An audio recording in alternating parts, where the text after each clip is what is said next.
well, it says, but let me just have a look. Hi, I'm going everybody. to change it, and if it's a tiny bit out. If you're saying top of the hour, there you go. I don't want to make any errors on time. There we go. So we're recording this session of the Edgewalker Cafe on February 11th as people are coming in. We're so happy to see you. It's part of our Edgewalker community and people who want to make a difference in the world and who walk between the worlds and build bridges. And I'm letting people in as we're talking. And yes. I want to And on top. please mute your microphones and there'll be a chance to unmute them later to do questions and answers with Susan. Thank you.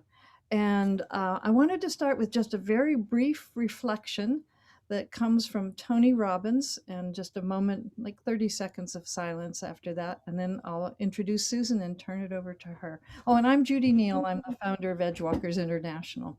The quote is, "When you are inspired by any great purpose, everything begins to work positively for you. When you feel inspired, what appears to be risky becomes the path you are compelled to follow. The risks are no more on the way, and you are following the bliss, the truth within you. This is really working in a harmony with your intention to be fruitful. Your truth is all wrapped up in the connection of the spirit." So please join me in just a few short seconds of silence.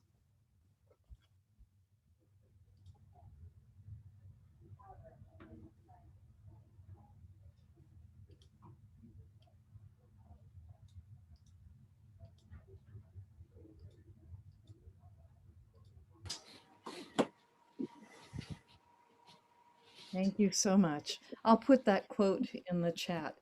And it's my pleasure to introduce Senior Associate of Edgewalkers International and founder of Strategic Solutions.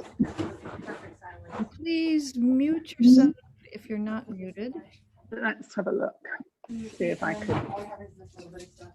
Maybe we can help here. Yeah, I can take care of that as well when I turn it over to you. So welcome to the Edgewalker Cafe, and our presenter today is Susan Furness, Senior Associate of Edgewalkers and founder of Strategic Solutions, and a woman who really lives on the cutting edge. So we're going to learn a lot from you today, Susan, as you talk about blessings in disguise and the 6 different forms of intention. So over to you. Thank you, Judy. And thank you all so much for coming. And gosh, I'm looking at you all there. You actually feel like little blessings in reality. So thank you so much. Yes, today we're going to talk about blessings in disguise. And actually, Judy, the 6 gifts to intention. And just to sort of sketch this out a bit so you know where we're going with this. In terms of structure of the call, where we're about 40 minutes, you're going to have me, and this is a warning for everybody, rambling, because I can talk a little bit. So I'm going to encourage you to use the chat and come in and stop me in my tracks as I walk on the edge. If you so would, I'd be very grateful. If not, don't worry, I've always got plenty to say. So we're going to have 40 minutes, and I've divided this into 3 parts. So if you haven't got pen and paper in front of you, you might want to grab some, just in case you want to take the notes of the 3 parts. But if indeed you really enjoy it, I'll send you some notes on a PowerPoint afterwards. I have a PowerPoint, but I am not going to do you the injustice of sharing a screen with a PowerPoint today. I want us really to be together, because I feel really, really quite from the heart that we are all the blessings, and we certainly don't want us disguised with the shared screen. Now, those 3 parts at the end will just summarize in the 6 gifts. And as I said, it will be interactive, but I do ramble. So please use that chat box. And Patricia, you're going to help me with the chat, aren't you? Thank you. There's Patricia up there. Thanks, Patricia. So where to start. This afternoon, when I was thinking about this, blessings in disguise, where to start? So I figured we'd start where the actual title came up for me. And Judy and Patricia, that was recently when we had a heart-to-heart. And during that heart-to-heart, I mentioned to you that I was noticing that, you know, in business and in life and in leadership, just not in my own business and life and leadership, but in everything around me, there were lots of challenges portraying themselves, masquerading as something, challenges and issues. And especially, of course, as this curious time lingers. And of course, many of you that do know me as a bit of a wordy, you know, I've abbreviated this particular curious time we're in now as DC during Corona, meaning that we've just come from BC, before Corona, and that means we're heading to AC, of course, after Corona. So as we were sitting and you were supporting me with my musings about the issues that I was seeing coming up all around and how we can best support the conversations in that, Judy, you came up with some words of wisdom. As always, thank you so much. And you said, you know what?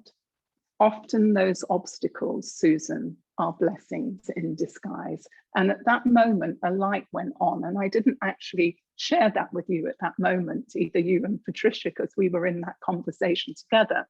But the light that went on was accompanied by a voice.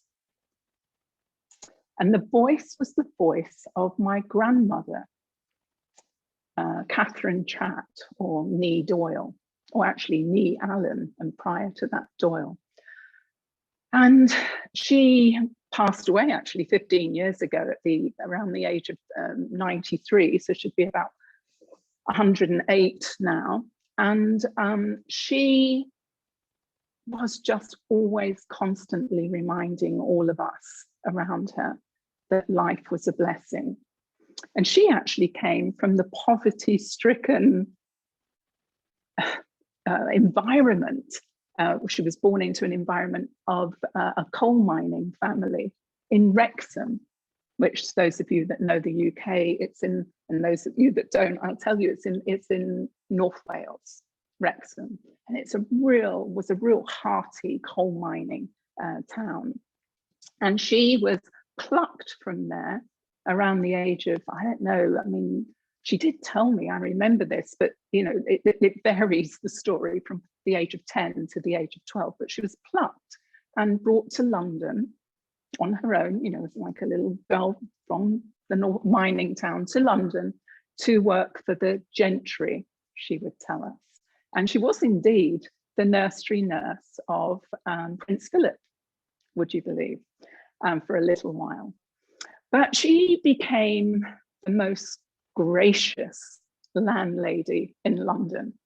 And for those of you that know what a landlady is or was, because it almost has gone into the BC world, and that is somebody that's married to a publican and they look after the pubs. And of course, decades ago, pubs were pubs. They were like the public sitting rooms and lounges, really quite beautiful. And indeed, my grandmother and grandfather used to ensure that the brass was polished and the wood was polished and your glass was polished before the drink went into it, although it had already been beautifully cleaned. And in fact, my grandfather, Bill, used to call that elbow grease. Yeah, that really get down to polish every day. Well, once my grandmother over the years, and she lived in this southwest London neighbourhood, in fact, Battersea on the banks of the Thames, for the next 40 or 50 years. And indeed, until she got her wings and passed. And really, she became a conduit of conversation for almost everybody that passed through the bar, the pub, and indeed the greater neighbourhood, because she always had an ear to listen. And she always said, bless you. bless you. It was her vocabulary for hello, goodbye, thank you, I love you, yes, please. It was bless you. And really, Nanny Kitty blessed everyone, so much so that when people would come to her truly as a confidant, I remember this, she was a true confidant. Judy, in Edgewalker's speech, she would be one of the archetype of change, the guardian, probably. Now, really, really just the confidant. But she helped so many in our neighborhood see blessings in disguise and then take them to the edge of intention and over the line. So I actually found this today, because although I'm a nomad, this came out of the packing box, and there is my grandmother, probably at the age of about 30. So there's Kitty, who really did, Judy, speak to me at that moment that you said, blessings in disguise. So thank you so much, Nana Kitty.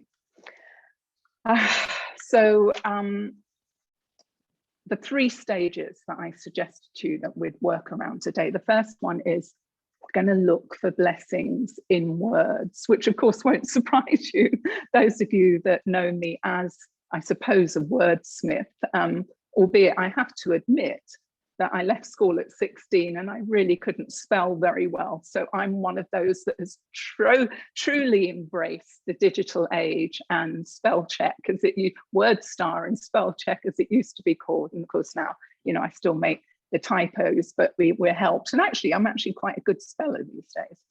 But you know, as Judy said, I sort of strategic solutions. You didn't say this bit, Judy, but actually it's a PR firm, and we work over the decades, and I mean 30, 40, 3-4 decades now, in the area of brand and building brand equity using words. So really getting value into the brand through the value of vocabulary. And indeed, I'm going to start referencing some things here now that you may want to look up later.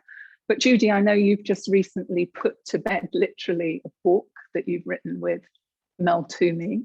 And Mel Toomey, you may want to research, is an amazing, amazing gentleman. And in 2011, he gifted me a 3-day journey with him called Centerpiece.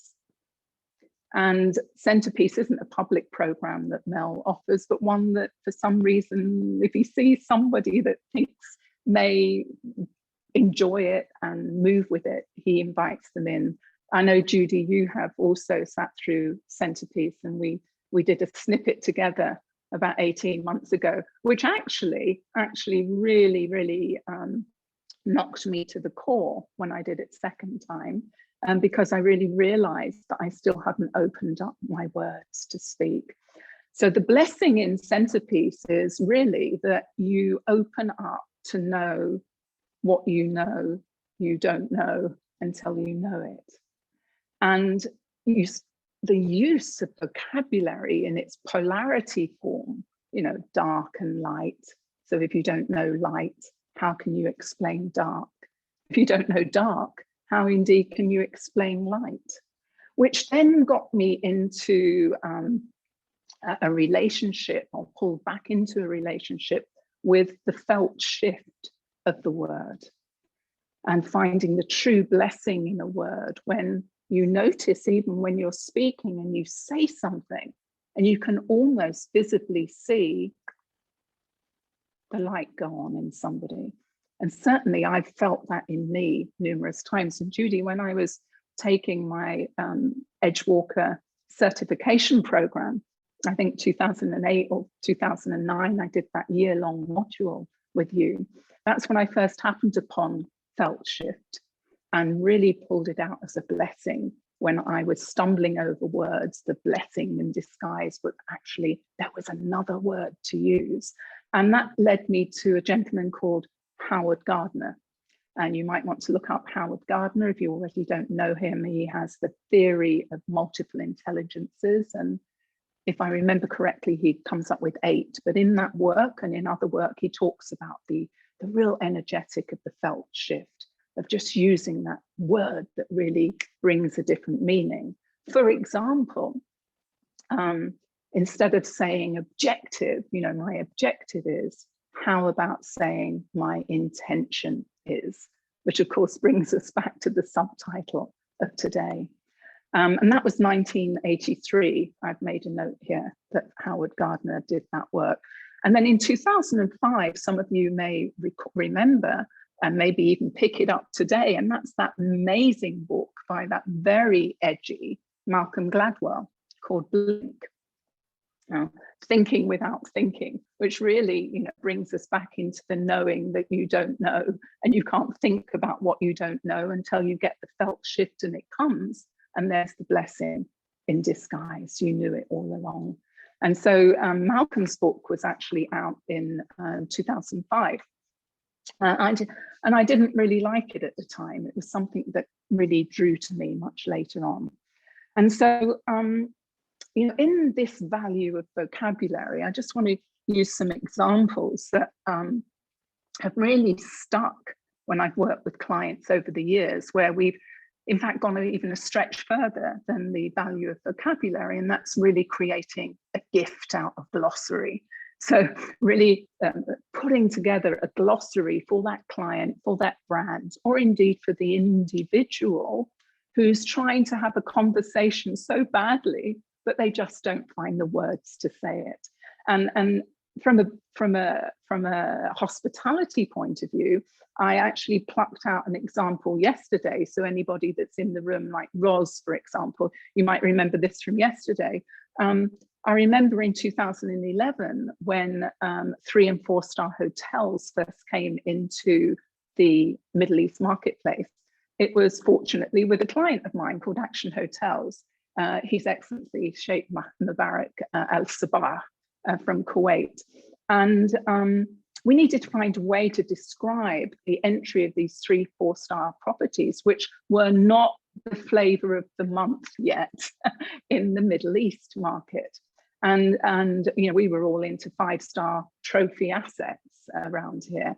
And of course now, you know, the market's really ripe for these really good, solid, well-serviced properties that in Sheikh Mubarak's space, and this is his phrase, that are a notch above the guidelines, that are a notch above the guidelines. And that became part of his glossary. And to this day, he is still asked by media to really speak into that phrase, a notch above the guidelines.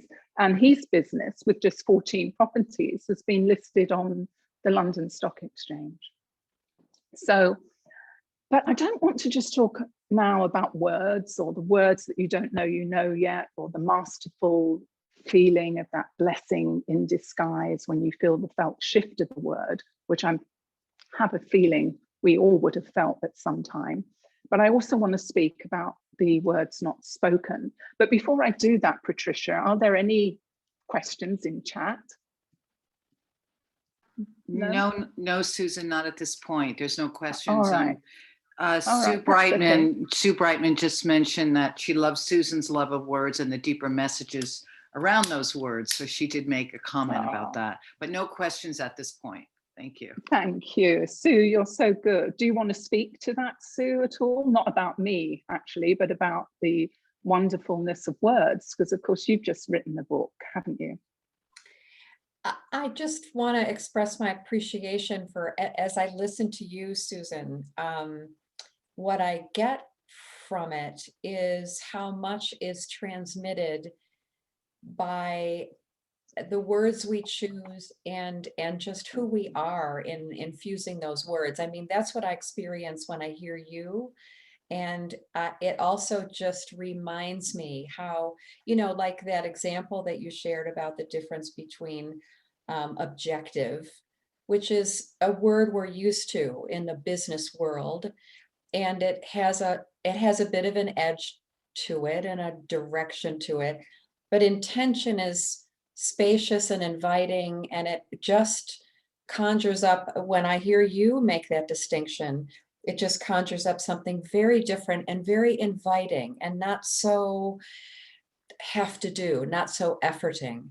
So I'm just so much enjoying hearing how you use words and also what you're imparting about their importance. And as somebody who endeavors to choose words carefully and doesn't always do it, it was quite a labor to write my book because words are so important and sometimes so hard to capture, to convey what's really there, that I just appreciate everything that you're saying. Sue, thank you so much. And look what I've got here on my desk. This is Sue's book, Sue Brightman, A Call to Further Becoming, the new declaration for women over 50. Such a gift. There's 100 interviews in here of women that Sue painstakingly made and recorded and etc., including one from me. And thank you, Sue. You invited me on your advisory board, and I thank you so much for that. Thank you. But do you know what, Sue and everybody? It's not really just the vocabulary that we use that I've found has some real blessings in there in disguise. And this is one that's really in disguise. It's, excuse me, the words not spoken. Yeah. Now, if we're reading body language and we've maybe done NLP, or we've just become naturally more telepathic as we become more centered and more using ourselves as instrument, and more self-aware, and indeed more in touch with vocabulary, the words what's not spoken can hold great power. And in fact, when sometimes we craft our media plans, I use a platform, or I just name it, lovely words. Listen to these ones: the right kind of loud. The right kind of loud. I mean, isn't that gorgeous? And that's from, I don't think she's on tonight, but that's from a very good friend and associate of mine, Kim Page, www.Kim A. Page, the right kind of loud. And so in there, when I'm sort of sometimes building media campaigns, or indeed talking to myself, I remind myself that silence is golden. And sometimes silence is a good lead, right? It doesn't even have to be the follower. And of course, whether we're listening to the words not spoken, or indeed the words spoken, we are listening. But here's just something, again, you might want to write this on your paper. Are we hearing? And there's a whole piece of work we do, Judy and Patricia and Ellis, we know, around active listening. And if you just write down the word hear, or imagine it, H-E-A-R, and then write next to it or below it, oh, did I write it? Oh, I wrote it. Here you go. The word fear, and then look what's in them both. The word ear. Hear, fear, hear, ear. And so my blessing in disguise there is that actually, if we're not hearing properly, if we're not actively listening, that's when we can go into fear, and we become fearful instead of fearless. And we'll talk to that a little bit in a minute. But all of this, I hope, is creating some visualization in you, even if you're not writing it down. And there was a fabulous, fabulous phrase that was said to me about 6 or 7 months ago on a one-to-one Zoom call with a friend of mine that I've never met, but she lives in South Africa. Sue, I met her, Susie Clark, I met her in the Silver Tent. Her name is Frances Amanda Briggs. And she gave me this beautiful phrase, which Susie, you'll love this because of your artwork, and all of you, I'm sure you're going to love it. Here you go. I know it. It's visual poetry. So the blessing in disguise here is the visual poetry that can come from the words not spoken, and the felt shift by being dexterous and playing with a word, maybe in polarity, or a word that, as Sue says, brings a whole different energy. I'm going to give you a couple more. So there was objective and intention. How about balance as a BC word, and harmony as a DC word. I wonder what the AC word's going to be. How about this one? How about, I know some of you responded nicely to some blogs we wrote at least recently about let there be light and keeping it light. But how about this one, that in BC, we traveled with baggage, and in DC and AC, we travel with luggage. Yeah, just listen to the energetic shift in those two words. Can you feel them? Can you give me a thumbs up or a heart up that you can feel the energetics in the words baggage to luggage? Yeah, me too. Okay, so I'm going to move on in a minute to the next blessing, which is, well, I'm going to move on to it now, actually, which is blessings that lived in the heart. The first ones are blessings from words. The next section now is blessings that live in the heart. And why would they live in the heart? Well, I had a quick look yesterday, and it is 2015, and with all love, respect, and prayers to this very curious, disturbing time we're going through that may impact greatly the figures I'm about to give you. But in 2015, the global population reference said that there had been 108.2 billion people born ever. And with 7.4 billion roughly in 2015, so I don't know how many it is now, and I say there's been many more births, but of course we've lost so many people in this last 12 months, that there are about 1.8 actually people that lived before us. And there are about 7.4 billion living now. But there's something so individual about the whole 108 plus billion of us, given indeed that we are one, if you move to that earth to earth, ashes to ashes, dust to dust, that we're all one. But the difference is the rhythm of our heart. So if any of you feel like putting your hand on your heart and feeling it beating, and I can tell you, my butterflies are flying so much in my tummy, my heart's beating really a lot. So can you feel your heart beating? Well, that rhythm is just yours. And apparently there's never another rhythm like it. And there was 100.8 billion rhythms. So given we've got this special heart, let's now bring in what many are mooting, and I am feeling that it's the heart age. And there's heartmath.com that's doing some amazing work around this. And indeed, a co-creator of mine during Corona, DC, is Ian Berry from Melbourne, Australia. I'm sure he would be on today because he really adores your work, Judy, as you know. But of course, Melbourne, the time is way off the other side of the clock. But Ian and I created a program which is on the underbelly of heart leadership and the underbelly of Edgewalkers, and it's called strategichartistry.com. Sort of in some way giving some honor to my legacy career, BC, a long time BC. I'm trying to let it go, in the world of strategy, and with some grace coming into wherever I'm called to be, AC after Corona.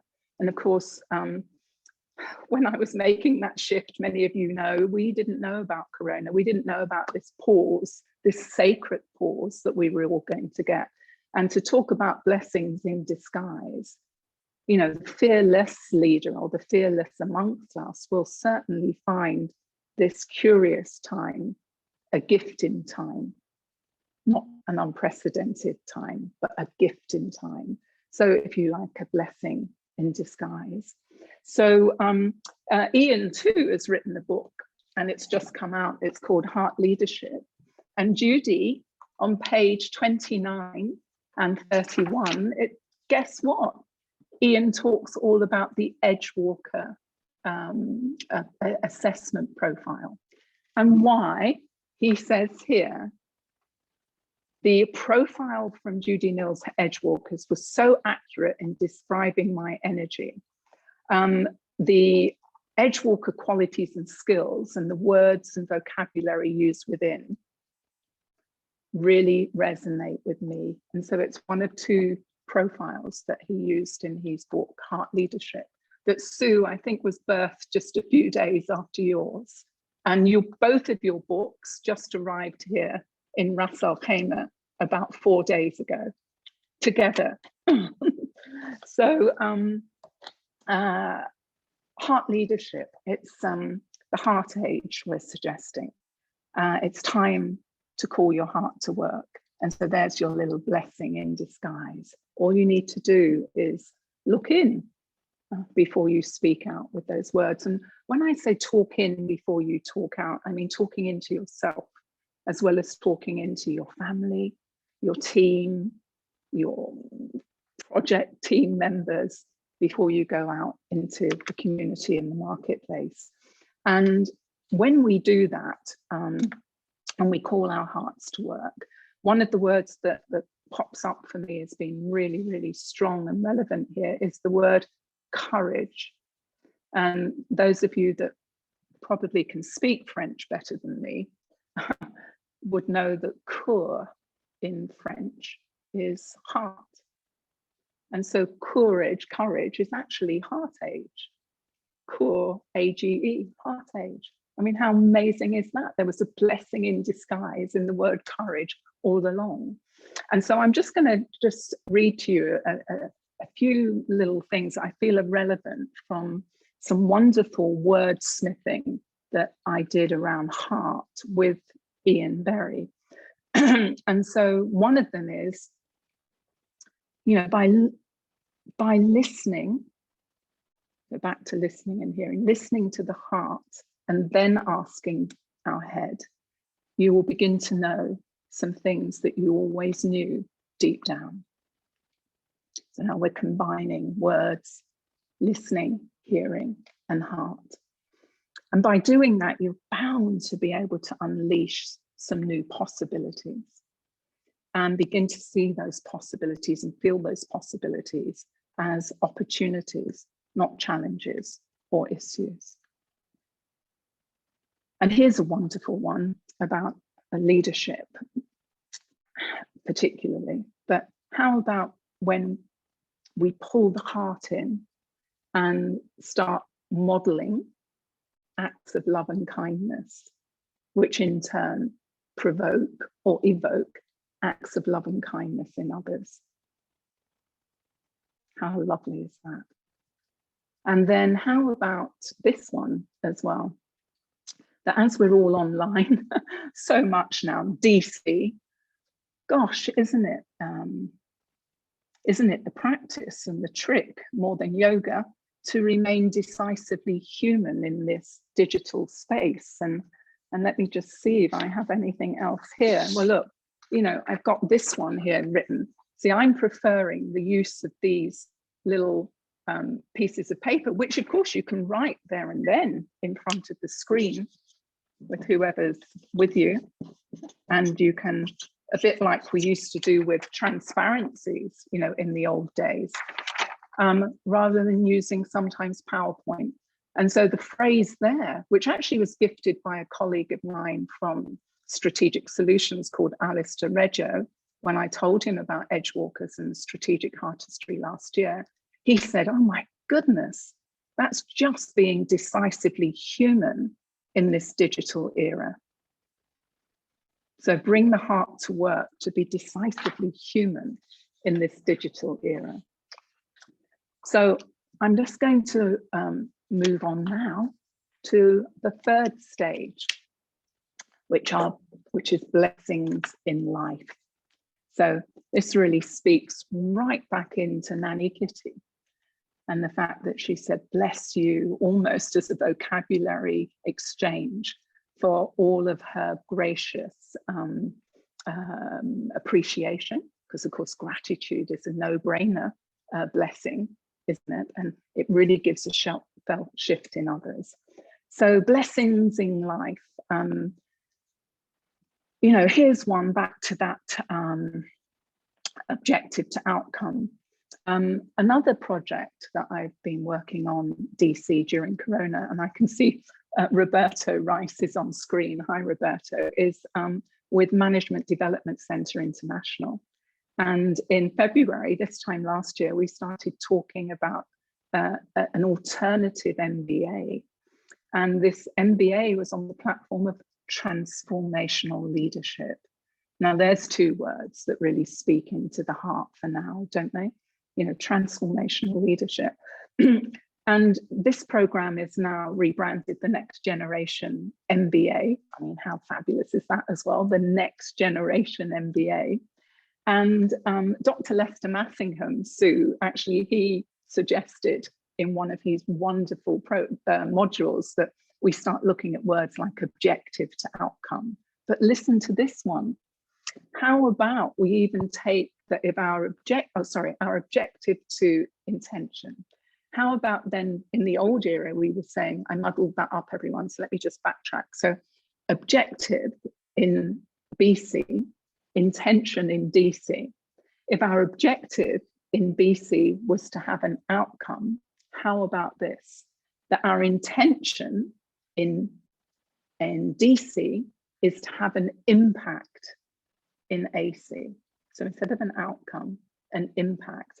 And really, I mean, if that impact was anything around the United Nations Sustainable Goals, the 17 goals, which indeed, Heather, I mean, you are the president of gridserve.com, which is really talking into the United Nations Sustainable Goals. And, you know, somebody interestingly said something to me recently, a young lady called Kanika Diwan, who I knew her parents years ago in Bahrain, and she's now an amazing young lady making real edgy moves in the world. And she's with the Davos Young Leaders Group.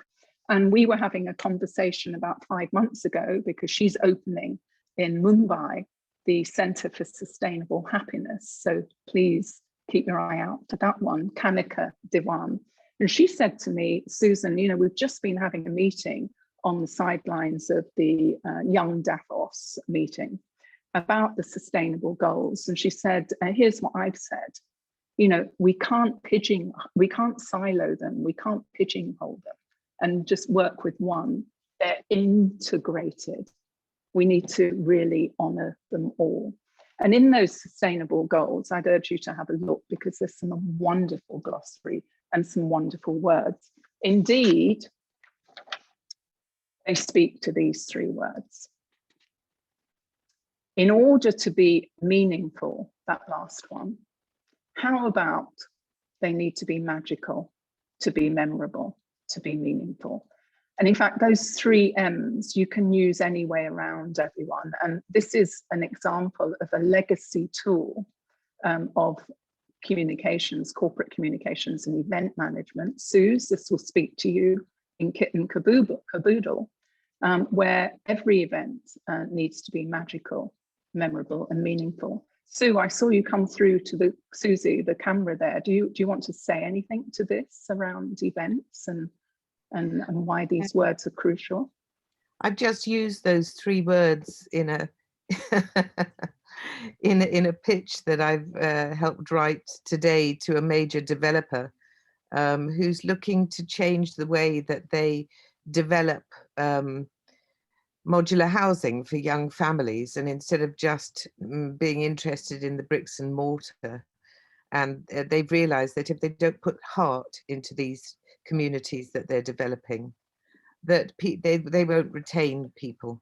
And so they've asked us to put forward a pitch of ideas of how we can develop community spirit and engagement in these new developments outside major cities. And those three words were in one of the slides I was working on about 2 hours ago. Because you or I had telepathy then, Susie. Yeah, it must have done. Because we know. Midsummer Magic, I'd put for memorable and meaningful engagement. So there you go. Wonderful. Bless you. Thank you so much for sharing that, and good luck with that pitch, because I know the work you do will indeed be magical, memorable and meaningful, and always is.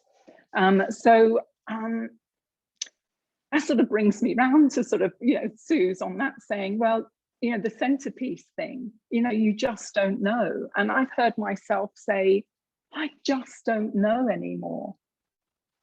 I just don't know anymore. And then I remind myself, or I go into the heart and I change the words, and I find that I do.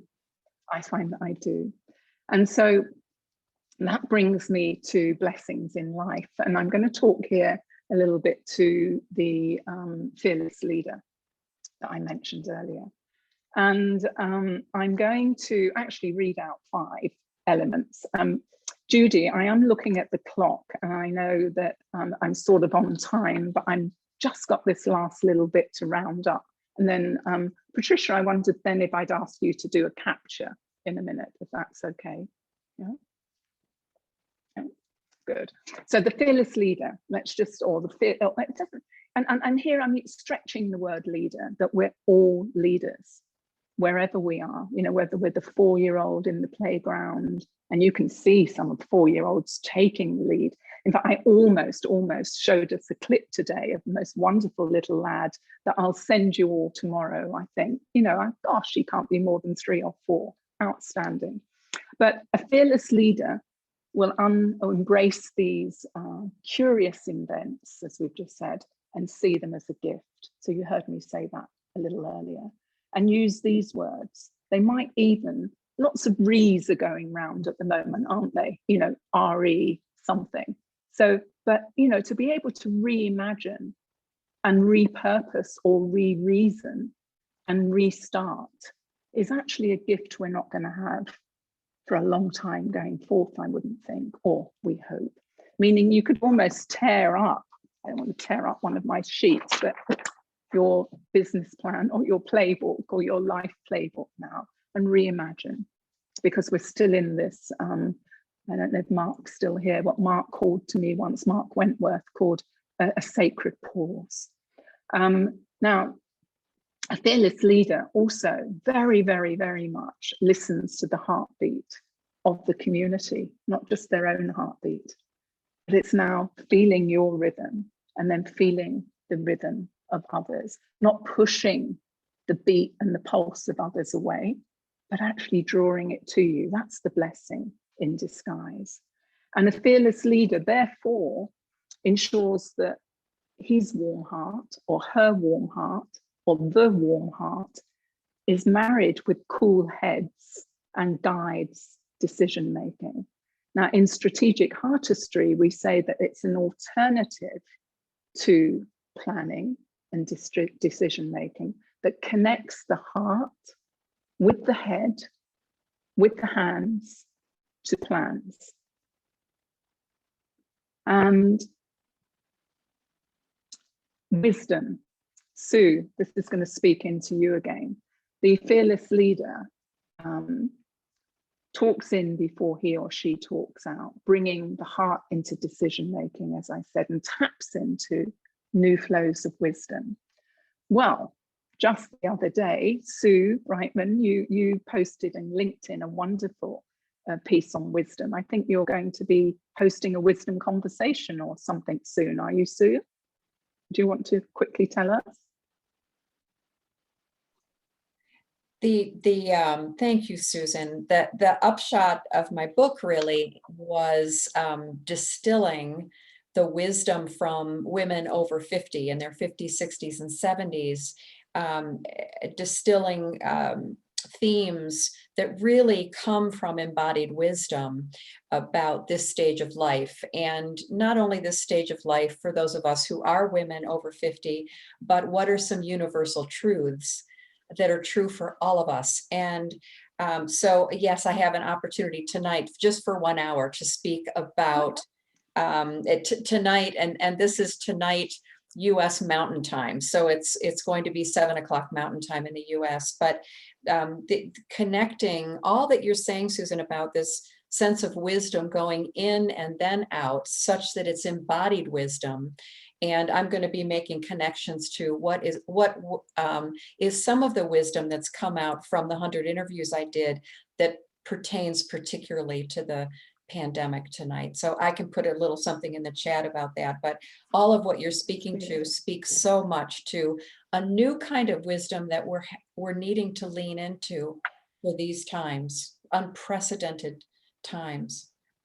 Indeed, and bless you for speaking out later today with very wise words, I know. And indeed, the day you posted, I received an email from our wonderful friend. Those of you who know or don't know, you may want to Google Elizabeth Satoris, who now lives in Hawaii, which really is I think the birthplace of Judy Neal, and certainly the soul place of Patricia Campanale. But Elizabeth, who Patricia and I and Judy, I think, met on the island of Mallorca in Spain, or I don't know, about 2006 or 2007, now lives in Hawaii. She's about 89. And she popped me an email and she said this: wisdom is more than just knowing what to do. It requires setting good examples and providing actual guidance. So it means it needs us to get up and do. And so on that note, I just want to say that I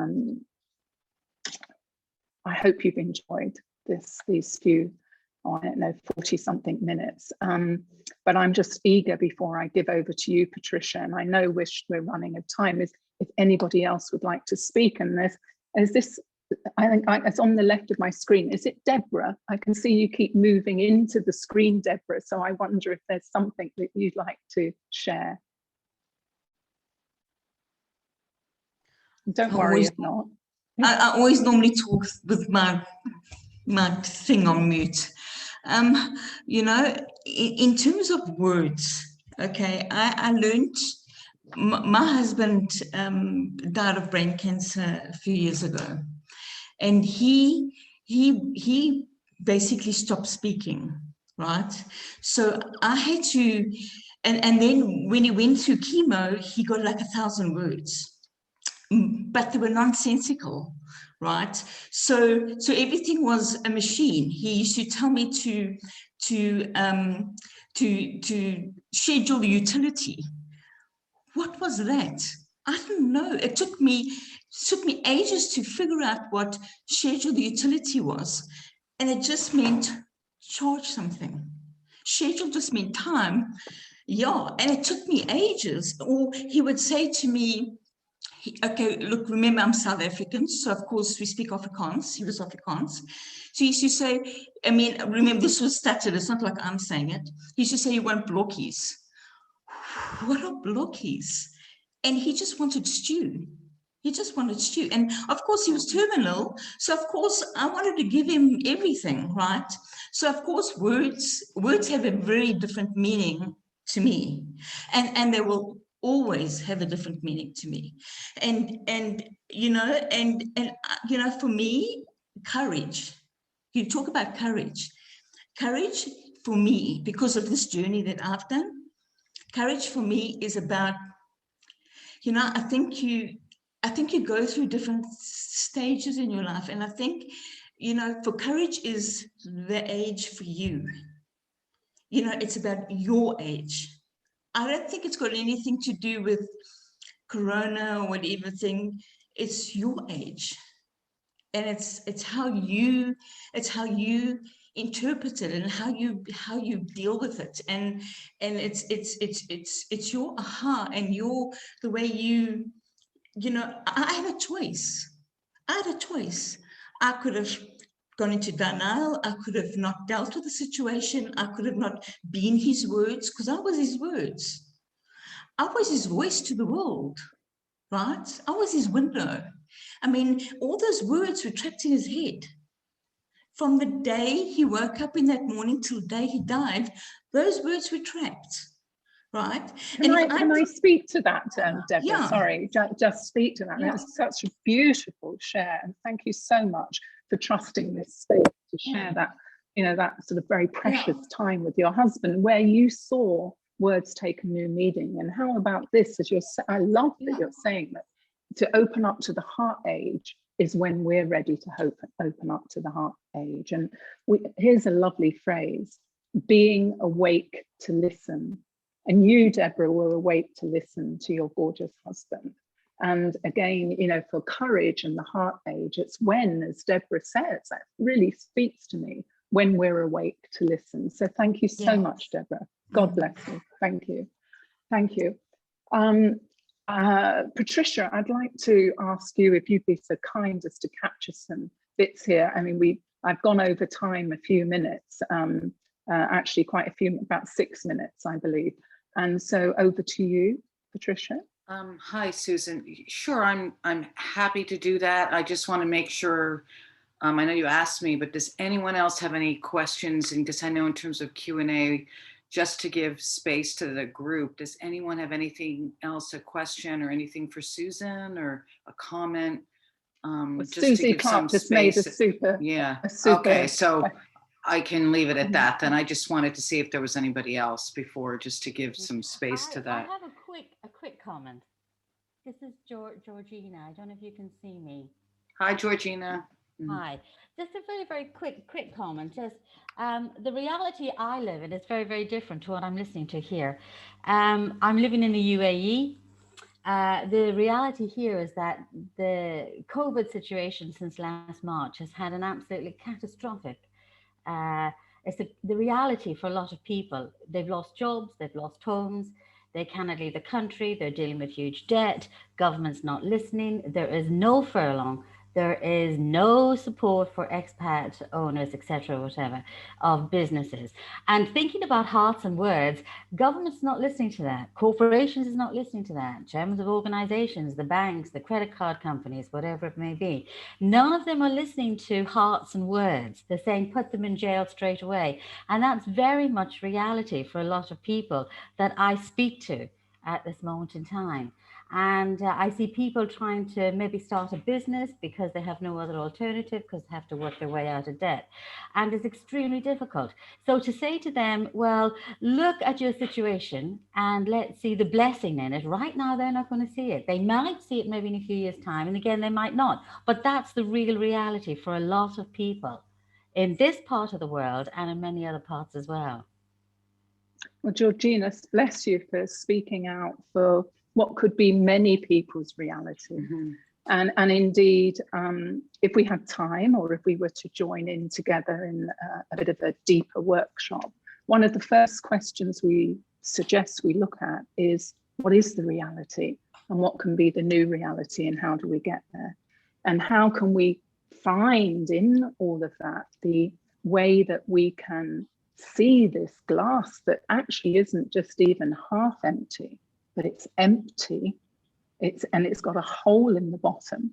How can we really, really shift the energetics so that we can know that the universe has our back, and that we can move forward in collaboration and not competition, and somehow find that we can then make the new reality possible.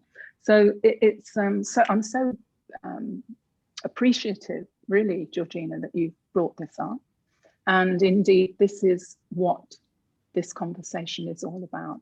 It's just about finding, knowing and appreciating and looking straight into the eye and to the heart of us all, that the experience we have at this moment is a very, very unsettling one for all of us. Maybe for many of us on the screen, if we were to talk to the words that you've gifted us just now, Georgina.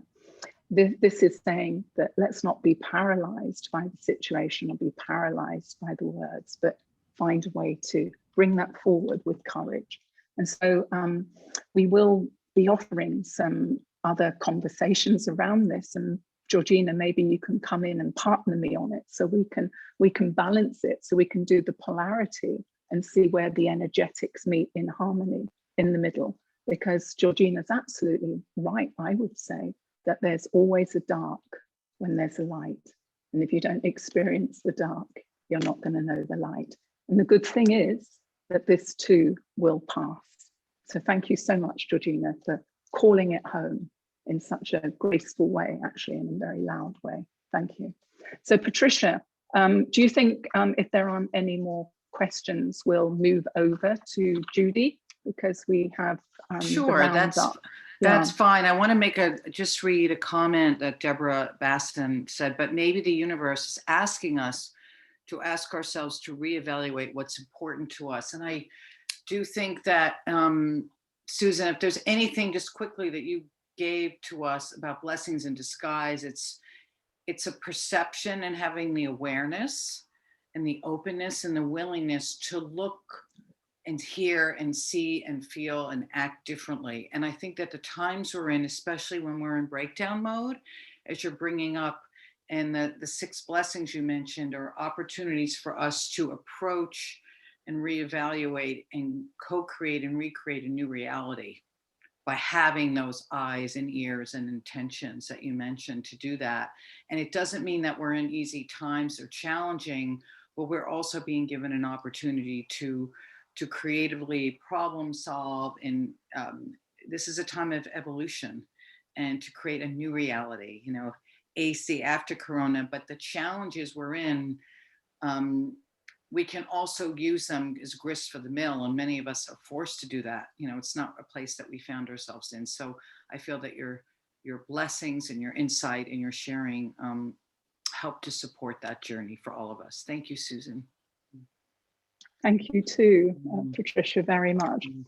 So look, I'll just, with your pens in hand, before I hand over to Judy. So here's the 6 gifts, ready? Number 1, instead of thinking that we must plan our intention to get from here to there, how about we start thinking that we're just going to get from here to here? And I think that possibly speaks straight into the red flags of the guardian doomsayer that Georgina raised. And I am by default also a guardian archetype of change. The second one is travel light, baggage to luggage. The third is words matter. The fourth is heart knows. The fifth is listen and hear.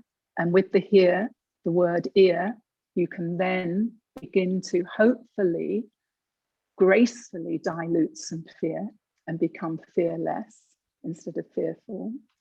And the last gift is you. Each and every one of you who are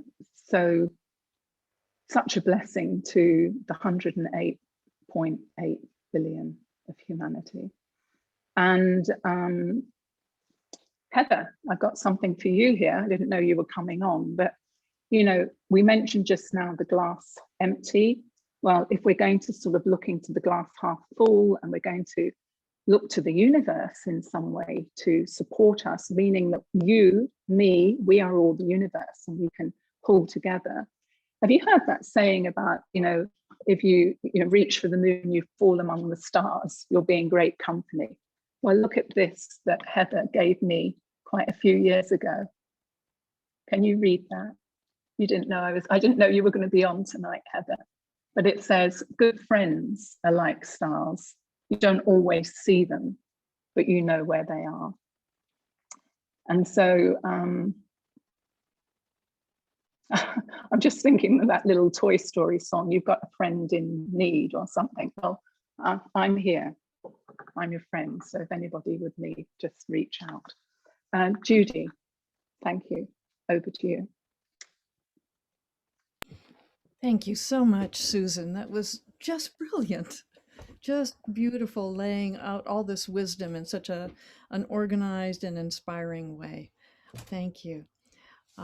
Just a couple of quick announcements and a reminder that our last month's Edgewalker Cafe was with Dario Campanile, who is Patricia Campanile's husband and a master abstract artist.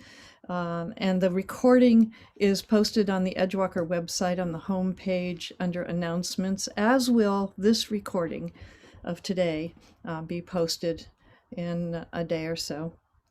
So, and the next Edgewalker Cafe will be March 11th. I don't know the time yet. I think that we'll be having a guest speaker, a young Muslim woman who is blind and a real advocate for diversity. Oh, somebody got the time wrong and is just joining us. Okay. You mentioned Kim Page, and Kim is just joining us as we're completing. So next month, March 11th, if you want to have the details of these calls and just sign up to our newsletter on the Edgewalker website. You'll also find on the website,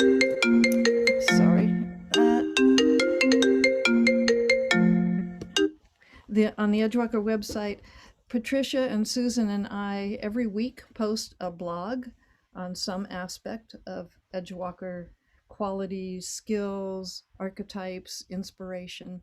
And so those are there. We'd love your comments and your interaction. And there's also articles on the website about different aspects of walking on your leading edge. And Susan, I'm going to invite you to take what you shared today and write an article, because it's just so wonderful. Thank you. And we'll put that on the website, and I'm sure you'll post it on yours as well. So those are just my announcements. Thank you so much again, Susan. And just so people know the structure of Edgewalkers, I'm the founder and president of Edgewalkers International.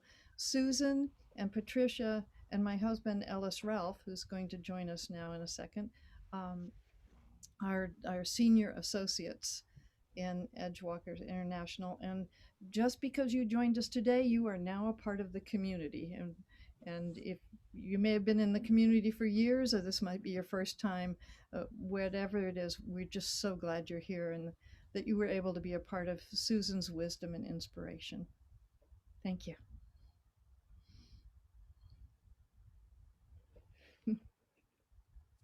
So Ellis, you're on. Ellis, you're going to, this is Ellis Ralph, who is a very, very important part of our Edgewalker community. And Ellis has going to gift us today by, I'm not sure what you're going to do, Ellis, but I know whatever you're going to do, it's going to be like my friend Francis's visual poetry. And beyond that, it's going to be potent. Susie Clark, watch out for this. You're going to love it.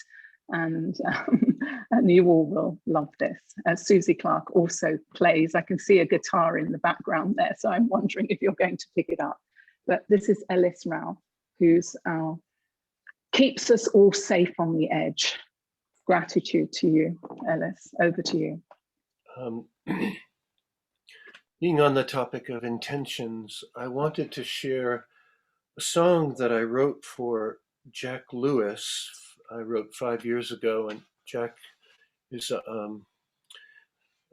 was an amazing spiritual teacher and dear friend to Judy and I, who has since deceased. And Jack had every night a full and busy life of lucid dreaming, and reported that his lucid dream life was not only filled, of course, with unlimited possibilities, but that it was every bit as real as waking life. And it was stunning to hear about it. And he learned and taught that his waking life also, in turn, had as many possibilities as a dream, and that every blessing and every good thing was available to us. And he would list each individual good, things like unity or peace or intelligence or gratitude, creativity or wisdom or forgiveness or health, or all things that we could have for nothing but the cost of holding the intention that those things are around us all the time, flowing like a faucet, and all we need to do is allow them to flow. And so for him, his dream was as real as life, and his life was as magical as a dream. And so I wrote this song called My Life is Like My Dream.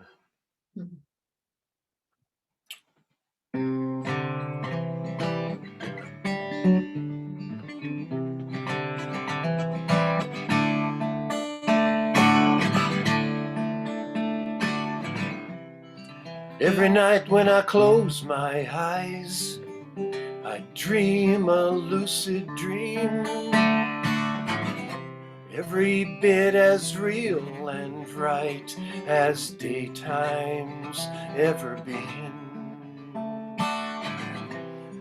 And I'm aware that it is a dream,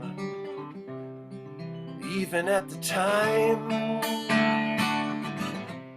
I know whatever I conceive is exactly what I'll find. When I lie and close my eyes, my dream is like my life, with unity and oneness, peace and calm and quiet, right timing and connection, safety and gratitude, right action and protection, intelligence and truth.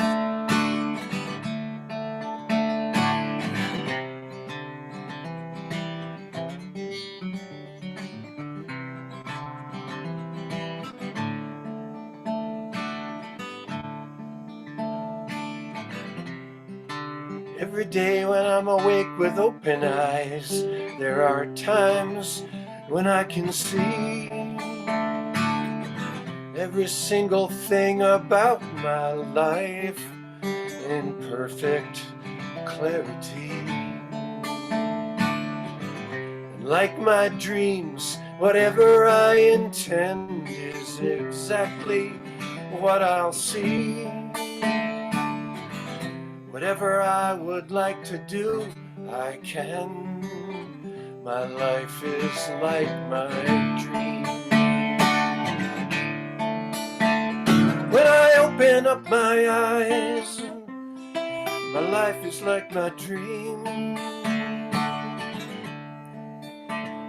with inspiration, beauty, love and creativity, wisdom and communication, freedom, support and ease, stillness and forgiveness, health and vitality.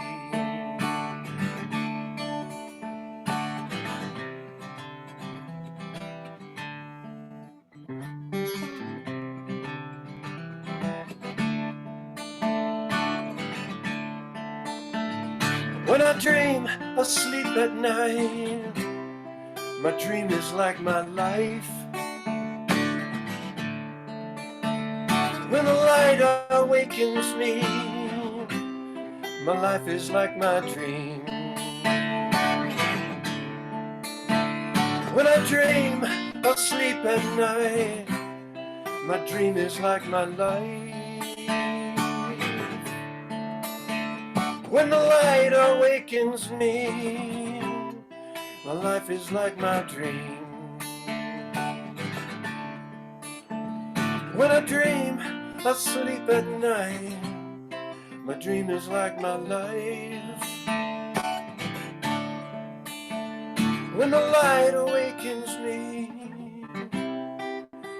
my life is like my dream.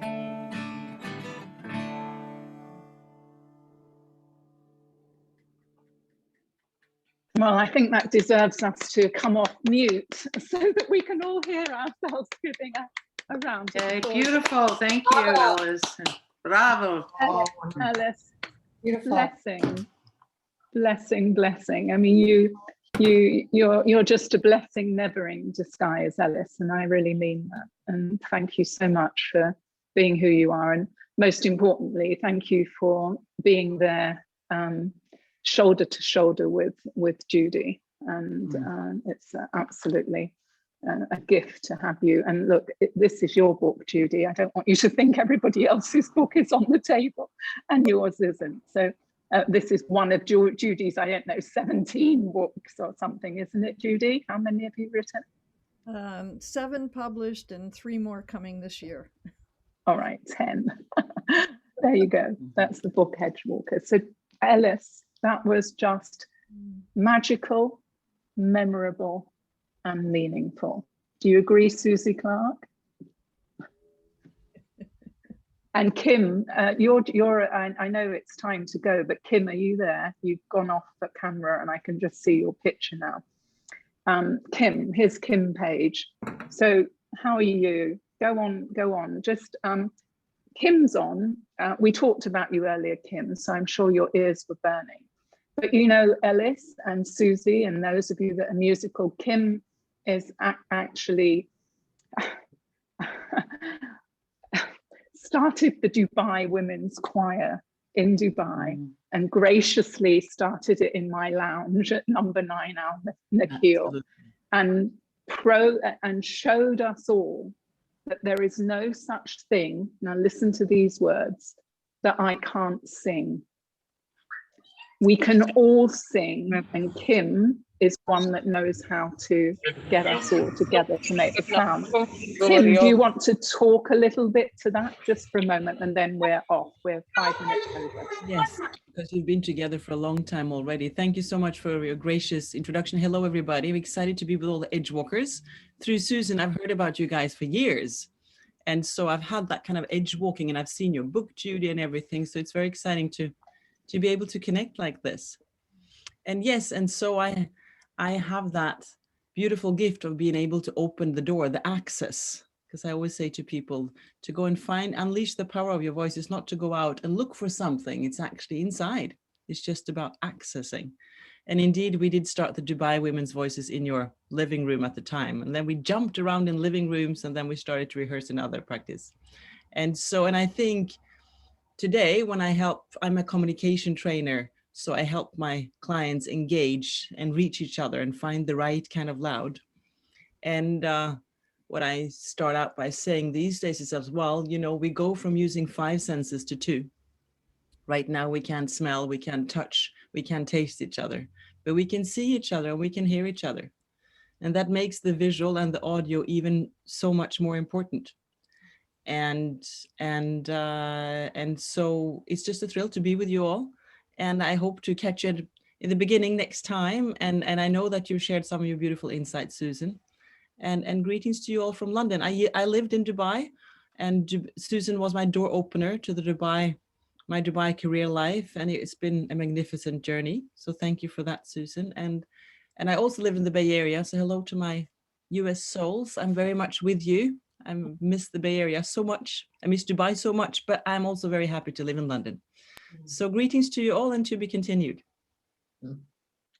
Bless you, Kim. Lovely. I'm glad you had those wonderful, profound words at the end.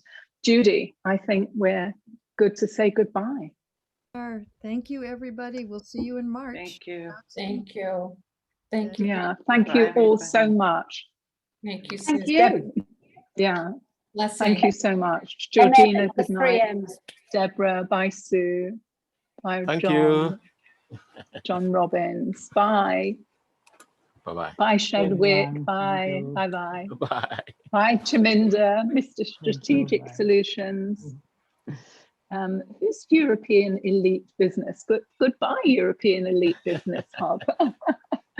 Yeah. Bye. You say it. Bye. Bye. Bye. Bye, Ellen. Bye. Bye. Bye. Judy, should we stay on a touch, or should we, do you want